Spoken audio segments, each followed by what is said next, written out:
Why tell me this? Because if he'd known that someone could take a message to you, I believe that's what he would have said. Thank you. It means a lot. I know this will sound strange coming from me, but don't die, Moon Goddess. I can tell that you're determined to get out of here.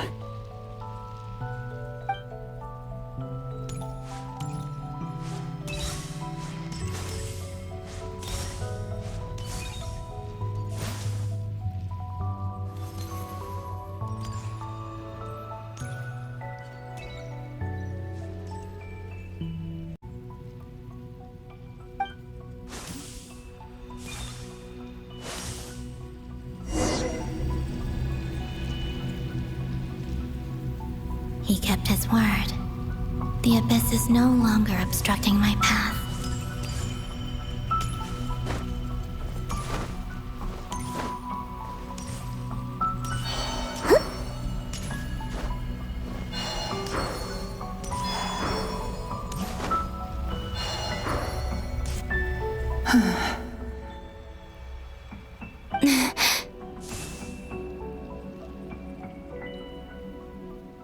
Is that Tholindis?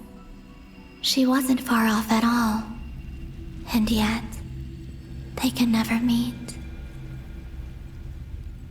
Hello, Miss Tholindis. Who are you? How do you know my name? I've never seen anyone else here before. You can call me Columbina. I promised Rerir that I'd bring a message to you. Rerir?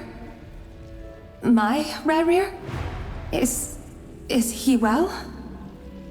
He's doing better than he was. Better than he was, huh? Sounds like he's had a pretty rough time. Others have had a rough time on his account too. In many cases, their time ran out because of him. And I'm not just talking about the children of the Crimson Moon. So, things got worse before they got better. Could you tell me what happened, Miss Columbina? Are you sure you wish to know? Yes. This is my opportunity to learn the truth. No matter how hard it is to hear, I have to know. I admire your courage. However, time is short. I cannot stay here for long.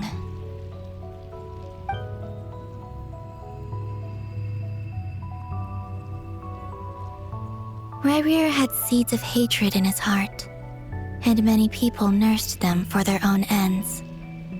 On some level, everything he did was to try and find a way to see you again. But in the end, he came to regret his mistakes.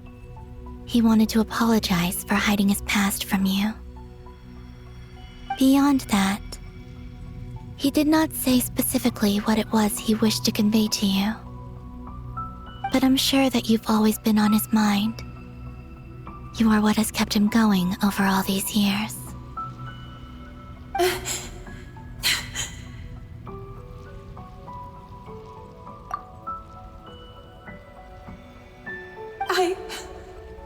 I'm sorry, Miss Columbina. This is so upsetting. I'm not sure how to put my feelings into words. It's all right. I understand. Well, that's everything from me. So, I guess I'll be... Wait. One moment. Time flows backwards here. The road ahead only leads further and further into the past. I know. I intend to reach the end of that road. Without a moon marrow, without the 3 moons' power, you won't make it far. Wait, unless... Are you one of the moon goddesses? You could say that. I see. I often think to myself, if life is like a train ride, why haven't I reached the terminus? Where am I even going? And it's not just me, it's this whole place. Wherever it is, it seems like it's existed forever. It's such a mystery. Where is it going? I must seem so ridiculous. I can't answer these basic questions, and yet I jumped right in here without hesitating, only to be torn apart the moment I entered by powerful energy currents. Only my soul remains now. Thinking back, I was suddenly overcome with fear and terror in that moment. Perhaps I too became bewitched by the abyss. I may have been the leverage it needed to control Rerir. I used to be a researcher at the Universitas Magistrorum in Conria, researching the iridescent moon's marrow. Eventually, I came to the conclusion that time in here flows in reverse. Rerir was one of the Finster King's retainers.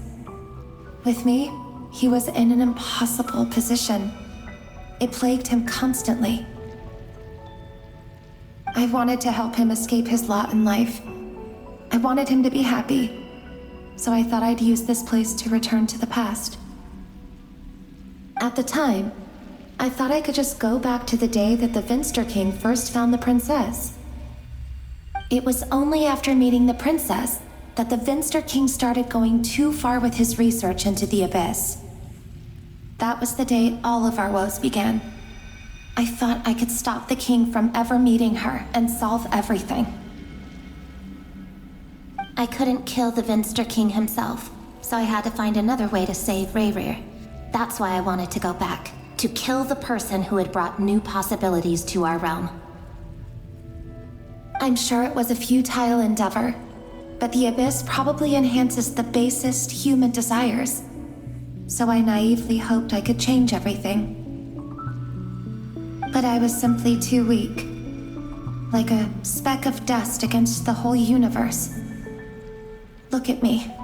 I didn't even survive the journey here. Not physically, at least. I know I'm never getting out of here, but you're different. You can make it, and I want to help you. I owe you that much.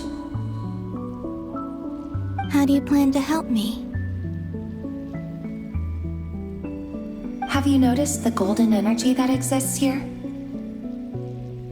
Based on my past research and my observations since coming here, I believe they carry you forward faster.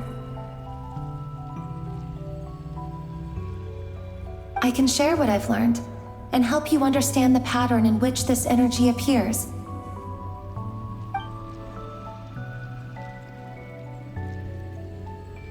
I think you just might... Now, I know you will be able to change the past.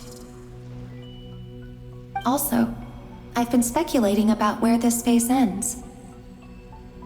The documentation was scanned, but from what I know of the legends about the moons, the oldest ones seem to begin with Nibelung, king of dragonkind.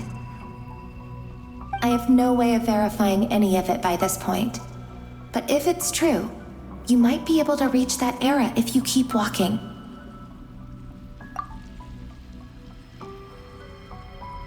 Understood. Thank you, Miss Tholindis.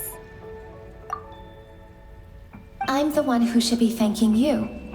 If you hadn't entered this realm of everlasting death, what use would my deductions be? Thanks to you, they have some meaning. About Rerir, I'm so sorry for everything. It wasn't your fault. That's not true. Because we both feared bringing trouble upon each other, neither of us ever told the truth. And that dishonesty sealed our fates. But enough about that. I wish you a safe journey, Miss Columbina.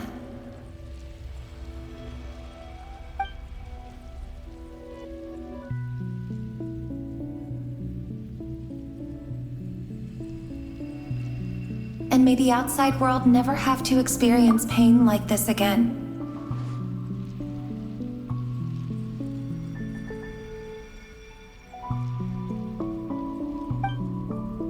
Rerir, you're there, aren't you? I cannot see you, because you exist in the future. I expect we'll be trapped in this prison of space-time for all eternity.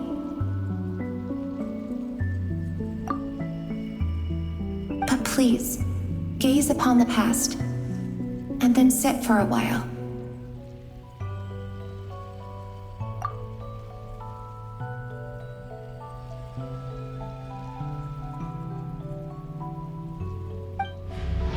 Let's find a place to sit down together, just like we did when we first met.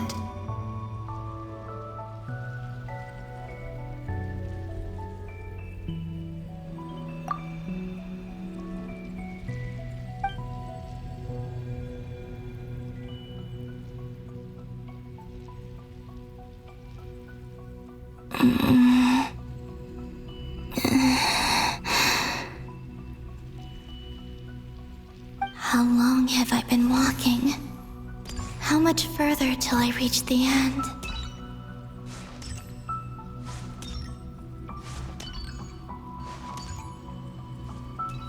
Is there even an end to be found?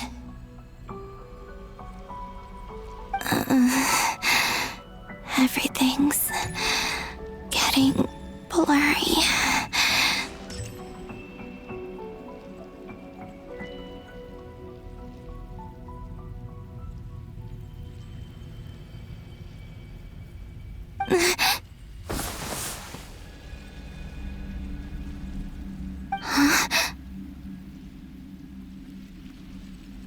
Are you all right, little sister? Have you come from the distant future?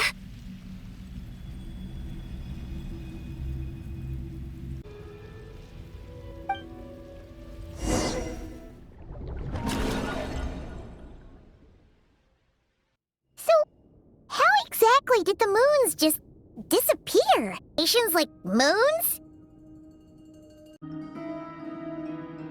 The world is a vast and ancient place. On a certain scale, all life lasts for but a fleeting moment.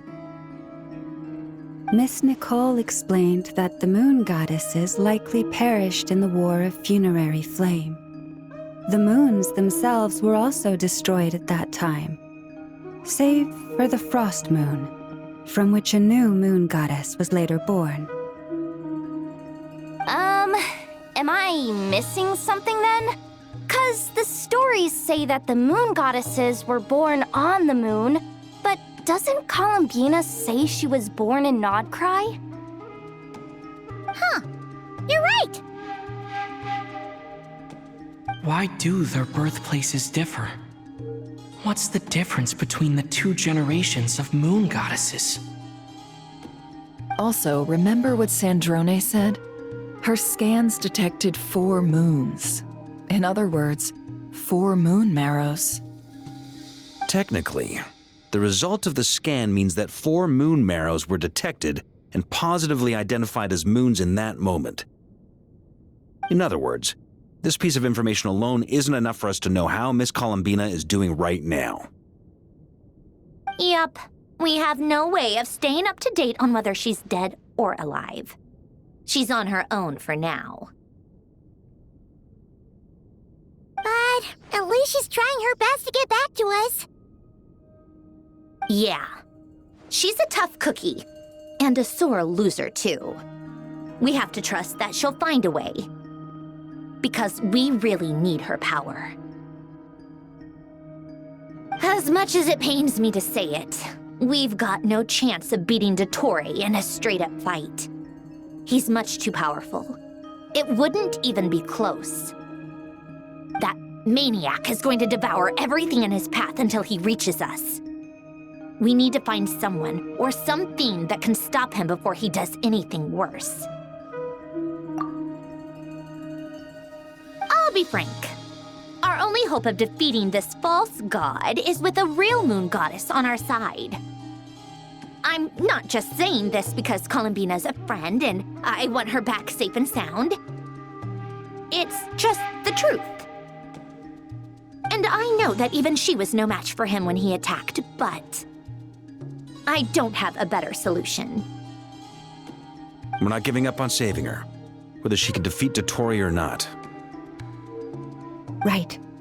Don't worry, Miss Sandrone. We're all aligned on saving Columbina. No one's trying to argue that we can only justify saving our friend because it will help save the world. This is about multitasking. We want to save both. So, she's more than just a moon goddess to you guys? Absolutely. Duh! She's part of the gang! And you are too, you know. Yes, I know. You don't need to labor the point. I knew that the moment I came running over with my documents that I was part of the in-group. I mean, if Arlecchino can fit in, I certainly can. Anyway, as for how we get Columbina back, I've been working on it constantly. But I think I'm still lacking certain information about the moon. I'd probably get there if I could continue my calculations, but the problem is, I've run out of computing power. Computing power? You mean, you need more energy? No, the issue isn't energy, it's processing power. There's so much data to get through that the whole process has just ground to a halt. That's a tricky problem. René de Petrichor of the Nod-Krai Ordo once foretold the fate of the world. But I don't know how he did it. My guess is that he used the primordial sea's power. However, that won't work for me. His methodology was vastly different from my own. What's worse, they're incompatible. And, to top it all off, we can't even leave Nod-Krai. Ugh, this is so annoying. If I'd known we'd run into a bottleneck like this. Well, no, the design bureau's a bust as well. Curse that Dottore! Couldn't have made this harder for me if he tried. Oh, what do we do then? How about we grab a bite to eat and take a break? Maybe something will come to mind after you've cleared your head. You don't get it, do you? I'm trying to calculate the fate of an entire world here. And I need accurate results, not vague prophecies. Where the heck am I gonna find the computing power for that? Ahem. Anyway, time to shelve the discussion on technical difficulties. Being a killjoy isn't very ladylike, after all. Either way, we've done what we can. Rest well, everyone. Remember to let us know if anything new comes up.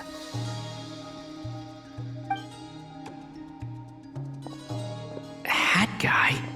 Is he hinting that we should talk outside?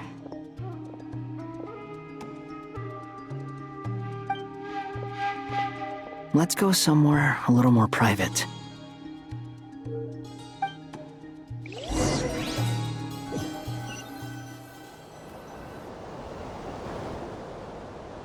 You know that Dory went back to Sumeru, right?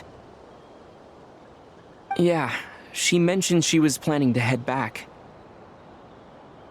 Things aren't looking good for Nod-Krai.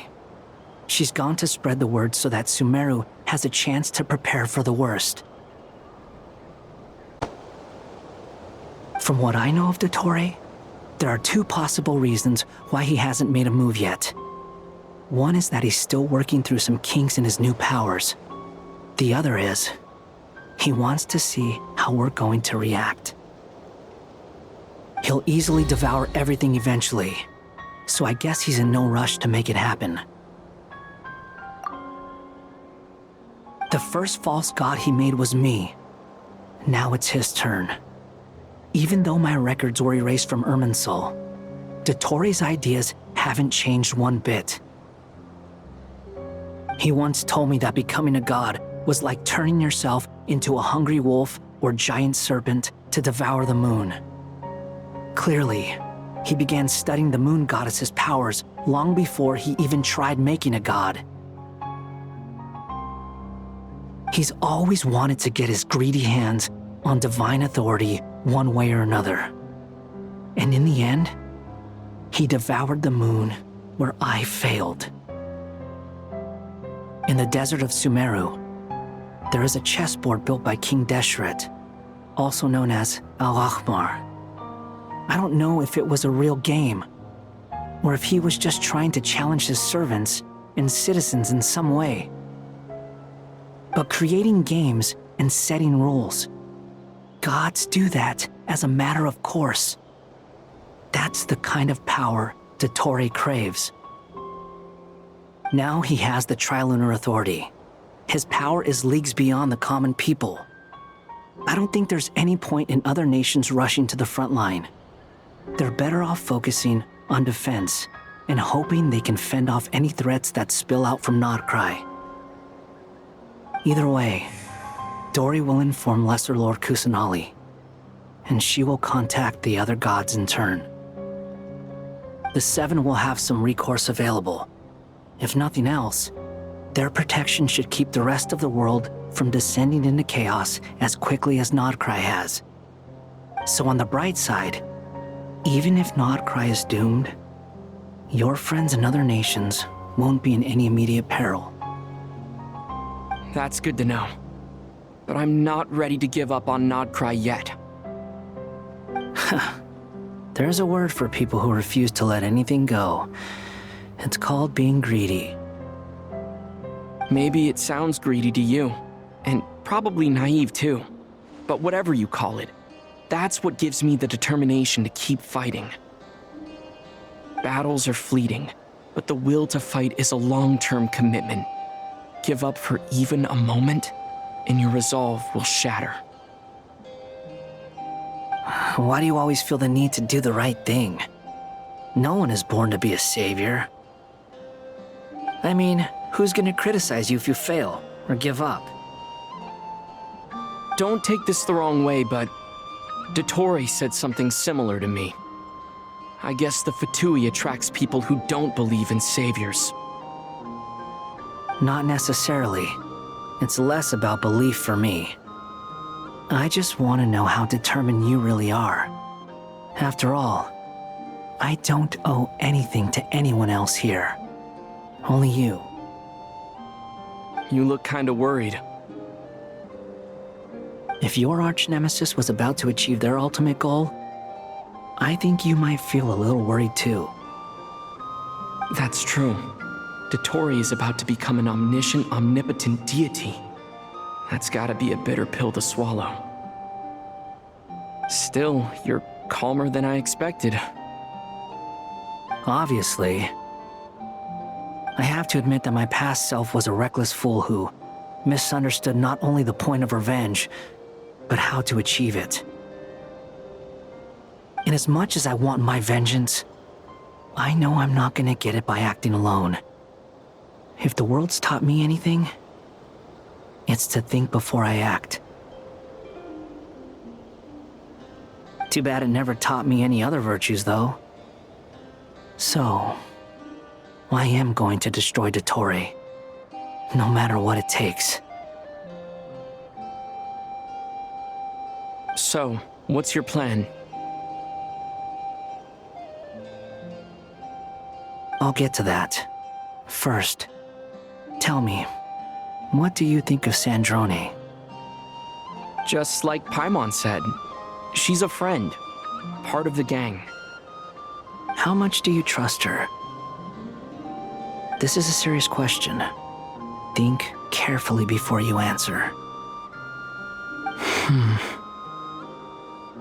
Although she's with the Fatui, she has her own values. And she's helped us a lot. If nothing else, she's clearly going the extra mile for Columbina. I see no reason not to trust her. If you say so.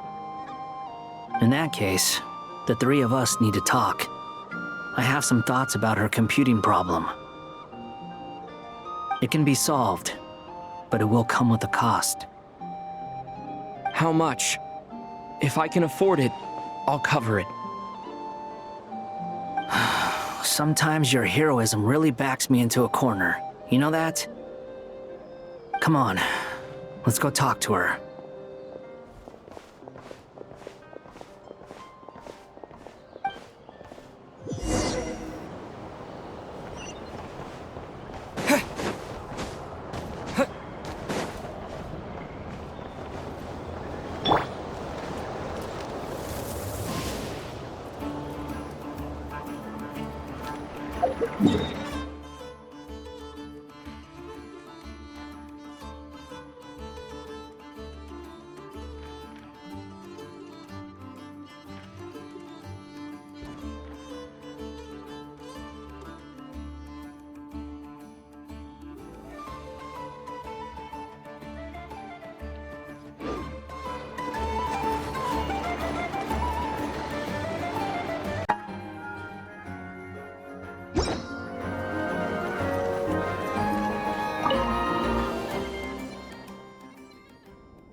Miss Androne, Traveler.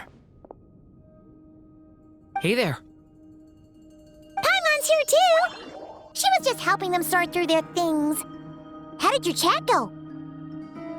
That was fast. The call only just ended. Well, you said it was urgent, so we got here as quickly as we could. Albedo, I have some alchemy questions for you. I see. Looks like my knowledge proved useful after all.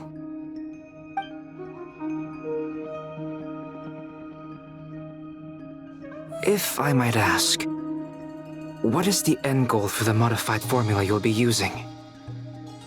I needed to predict the future of the entire world. But I've run into some teething issues since trying to implement Renee's theory of the four Orthants. I see. I'll have a look at it. Still, computing power is the real issue here. How do you plan to solve it? About that, it's been sorted. Oh, with the Traveler's help? Actually, you're not wrong. He found the person with the solution. Was it Hat Guy? Yeah, it was him. Wow! Go Hat Guy! Seems like all that time studying at the academia is paying off big time. But where is he? Wasn't he the one who asked Albedo and I to come here? Come with me.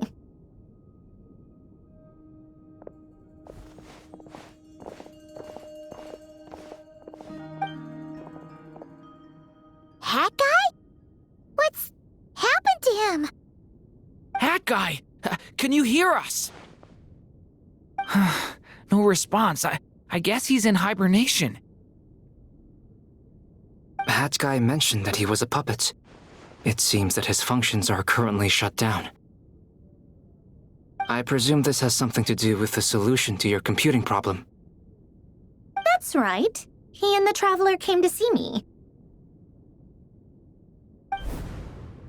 Wait, what? You have a solution? Would you calm down? Why do you always react so hysterically to everything? Excuse me? How would you know? You shouldn't be so quick to judge complete strangers. It's very bad manners. Oh, please. It doesn't take that long to figure out that you have a temper. Where does a mere student get that kind of confidence? I've actually published more papers than you. Not that status counts for much. Even Paimon's applied for academia admission. Huh? Are you serious? See? This is why I can't be bothered to explain myself. She recognizes no one's skills but her own. Okay, fine. I'll hear you out. So, tell me, how do you propose to solve my computing power problem?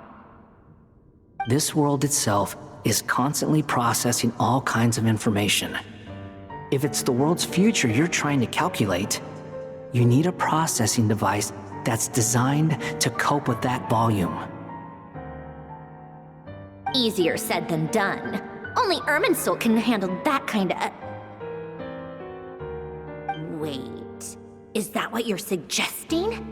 But surely we can't just plug my formula directly into the ley lines. You should be able to tell that I'm not human, right?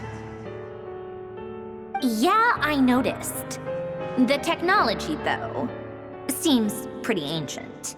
Very different from Fontaine's. It's a completely different system. Conrian, to be precise. I'm what they would have called a puppet.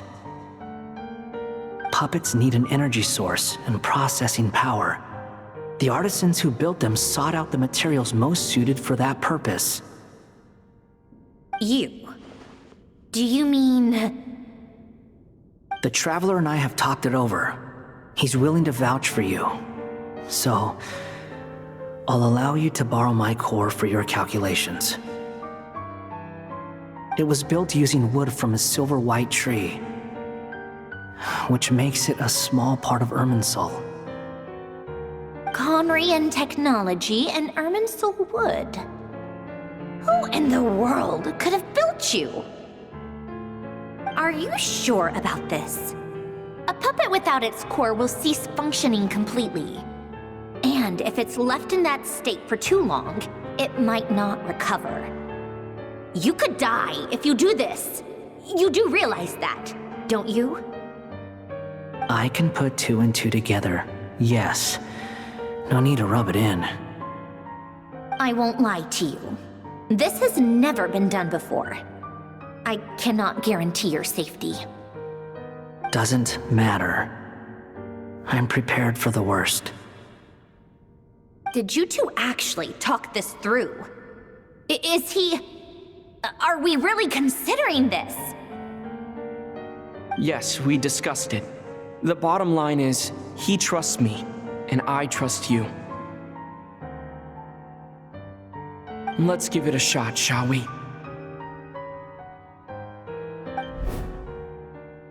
Honestly, I have no clue where this kid even came from. But for whatever reason, he lent me his core to use in my formula. I'm very close to finishing my calculations now, and the core is currently in use. So I'm sorry, but I can only show you a sketch right now. This is what the core looks like. A silver-white branch. It certainly matches the legends told about Irminsul. Is Hat Guy gonna be okay? He's not gonna die, right? Right? In theory, he should be fine. As long as we put his core back in time.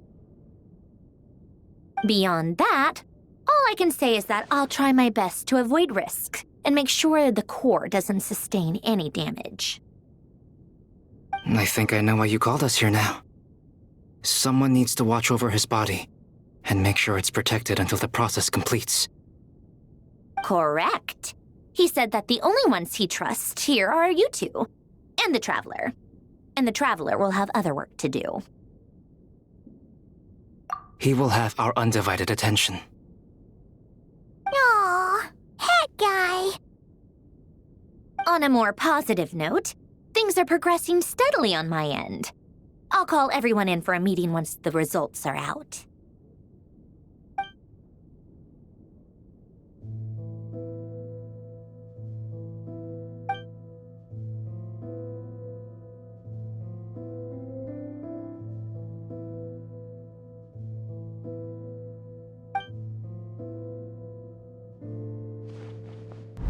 the worst case scenario with the core removal is either a system reset or a total loss of function. But I'm not afraid. A quiet death should have been my fate long ago. A core is completely different from a heart. It's like another vital organ entirely. I never believed it could be a true replacement for what I sought. But in the end, it turns out the core was more useful to me. Pretty funny when you think about it. It's like the punchline of my entire life. Do you think there's any difference between a puppet and a human? If not, then this would just be another samsara. I have already experienced both a past life and a next life. Part of me wonders whether I'm only capable of making this decision because I've become a real human. What's with that expression? Isn't this a good thing? Sandrone will succeed, won't she? She has to. She will. We all have to persevere until this is over. That's right. And I'll protect you all until a moment of victory arrives.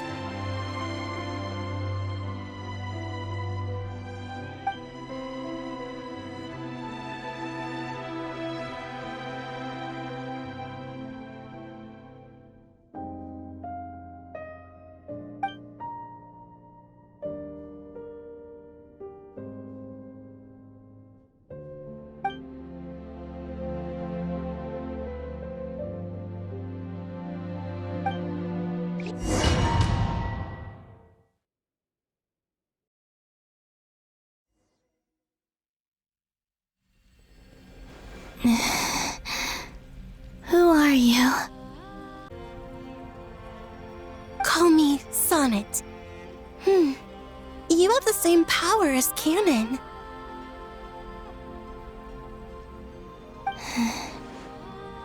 Sonnet. So, you're the goddess of the iridescent moon? Oh, goodness. You recognize me? Well then, what's your name? Columbina. Columbina Hyposelenia. Hyposelenia? What a lovely name. Did you choose it yourself? It was a joint effort between me and my friends. Friends? You mean your friends in the heavens? Huh? Oh, sorry. You must be exhausted. I apologize. Hang in there. Let me introduce you to my older sisters. Do you mean the other two moon goddesses? Arya and Canon? Wow, you sure know a lot. Hey, does that mean that our story goes on into the future? Oh, I guess that wasn't the best question to ask. It's all right. We were prepared for that possibility. You could say we were too prepared. I can't even remember how long my sisters and I have been here by this point. When did you get here? How long has it been? I can't say for sure, but it feels like it's been forever. I see. Are you feeling all right? You look a little unwell. I can hold out a while longer.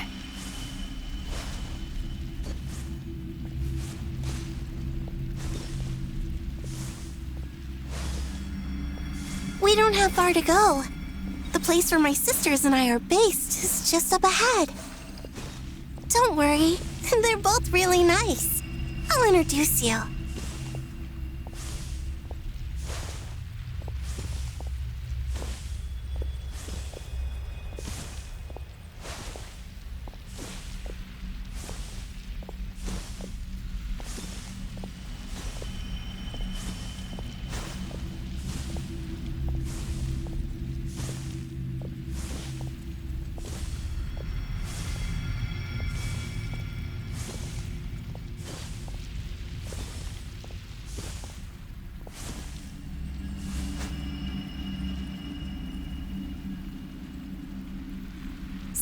Rerir's! I'm back! And look who I've brought with me!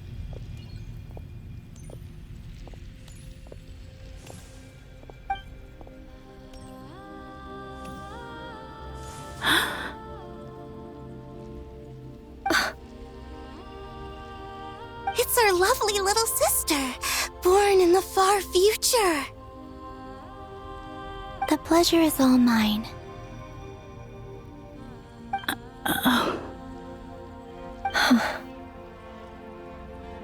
Allow me to introduce you to Columbina Hyposelenia. This is Arya, the goddess of the eternal moon. And this is Canon, goddess of the frost moon. Canon, don't you think Hyposelenia's power is similar to yours?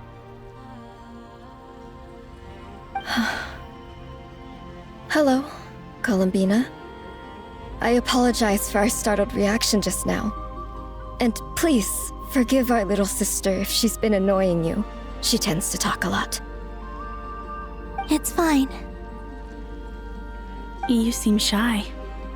Don't worry, Columbina Hyposelenia. No one can hurt you here. Could you tell me where here is?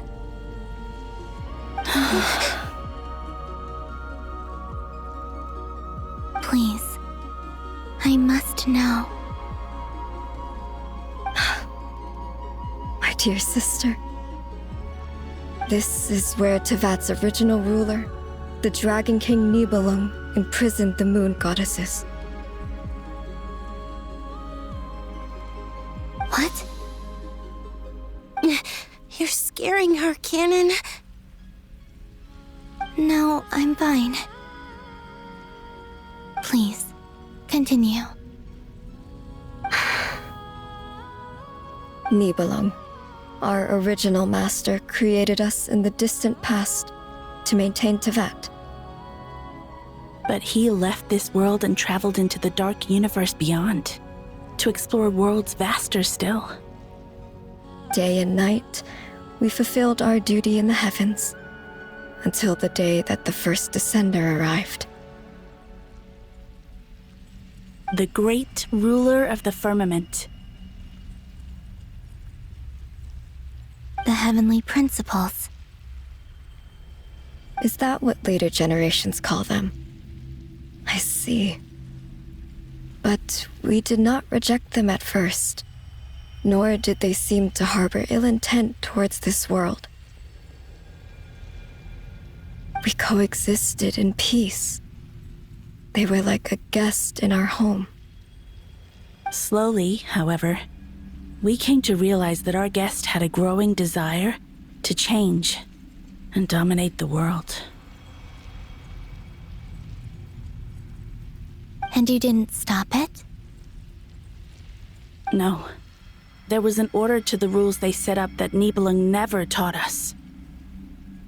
We wanted to know if this order would bode good or ill for Tevat. All right. Canon and I wanted to know. Sonnet was against it from the outset. Later, we discovered that this great ruler of the firmament bore an almost paranoid hostility toward the desire of certain life forms to seek power. Or perhaps they feared them. They would even cast down celestial nails as manifestations of their power, to punish the civilizations of the world below. Only this was far beyond mere punishment. Right. Their rules brought order, but the price people paid for merely testing the limits of those rules was far too great. I did everything in my power to help the punished escape catastrophe, but still, too many lives were lost. The ancestors of the Frost Moon Scions were some of the ones you helped. But just when we had decided to take countermeasures, the Dragon King, Nibelung, returned. And so began the War of Funerary Flame. So, That's the name the world gave that war in the future. Well, who won in the end? As far as I know, the Heavenly Principles won, although it came at a great cost. They remained in Teyvat, where they continue to rule to this day. And the world's original master, the Dragon King Nibelung, was destroyed.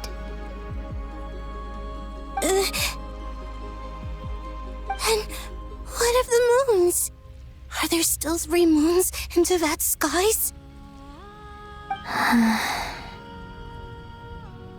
You can tell us the truth, Columbina. We know we are but remnants of a bygone age. We are prepared for the answer.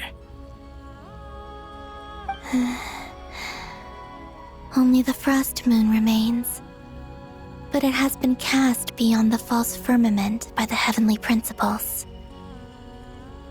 The eternal and iridescent moons were both shattered during the war.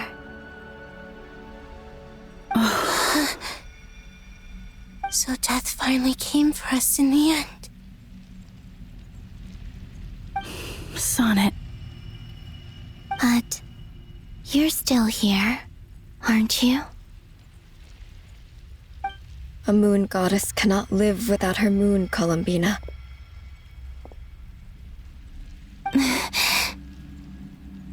She's right. That's why I began to disappear. Because the Frost Moon is cut off by the false sky.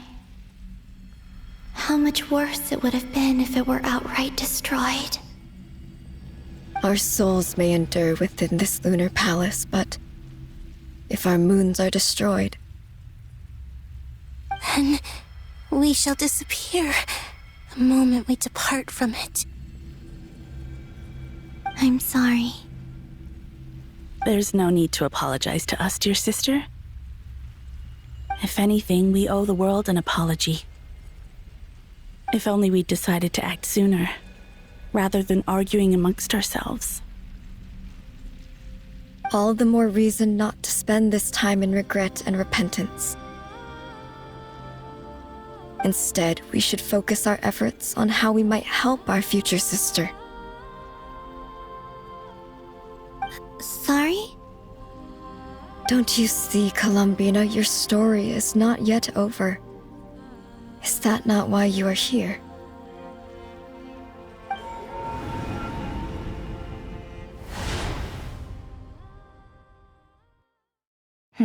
It's done.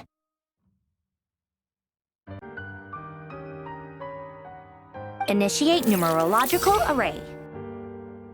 Continue running primary process. Calculate the world's fate through extrapolation, and identify nodes of potential change. Secondary process, scan for moons. Still 4.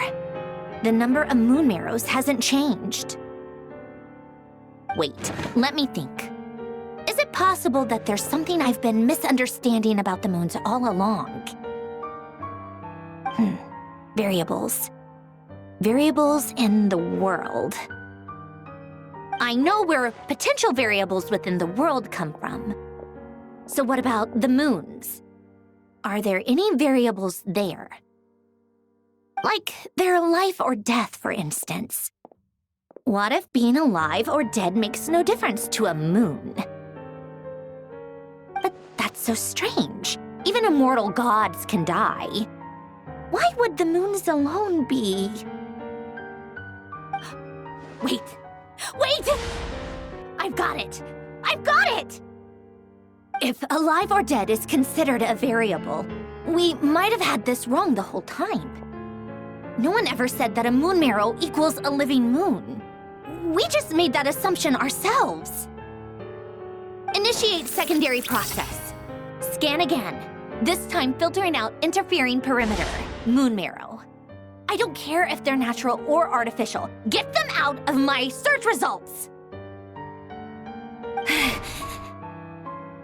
Why? It says 3 moons still exist in Teyvat, even after excluding the moon marrows. But we know for a fact that 2 of them are dead. Redo the scan. Narrow the results to living moons and real moons. No, scrap that. Narrow it down to moons that have lunar authority and remain alive. Why? Why is it still 3? What is this, Columbina? Has the world lied to us? Or are you the one pulling the wool over our eyes?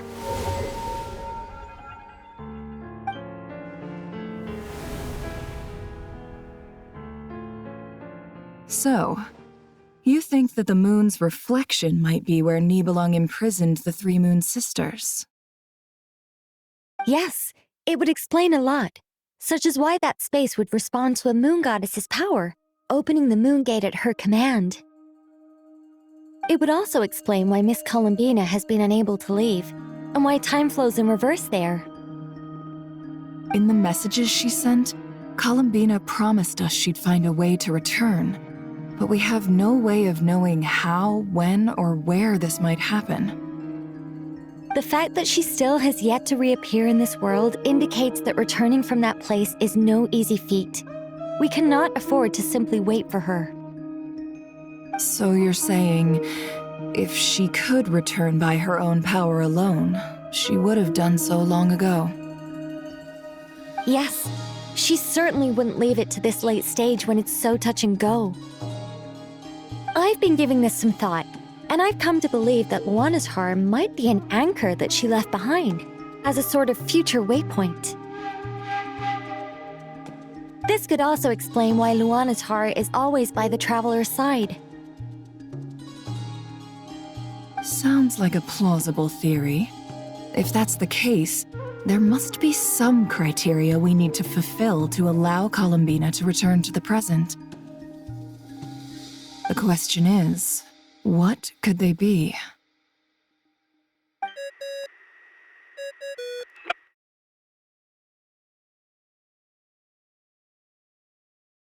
Hello? Listen up! This is extremely important!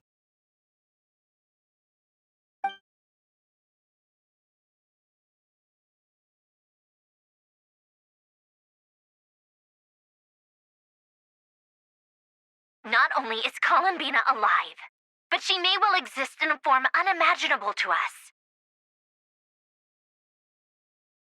I'm still unclear on the details, but she's done something truly inconceivable in the past. And the clue to what she's done lies in the moon and Tevat's sky. Truly amazing. Oh, I'm so delighted for her. I'm sure we all feel the same. And I'm sure Columbina is ready to get back here and fight by our side. I'll keep my calculations going and try to find some way of coordinating with her. But that's not an excuse for everyone else to slack off, okay? All of you had better keep trying to think of solutions.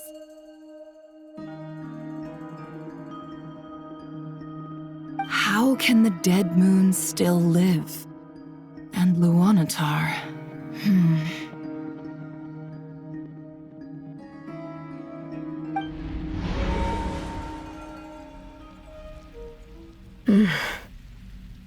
It's hard to believe that's what will happen in the distant future.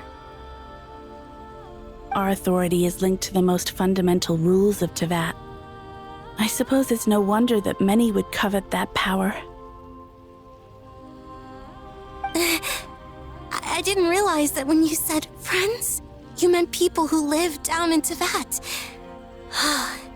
That's so lovely. I always wanted to go down there and have some fun.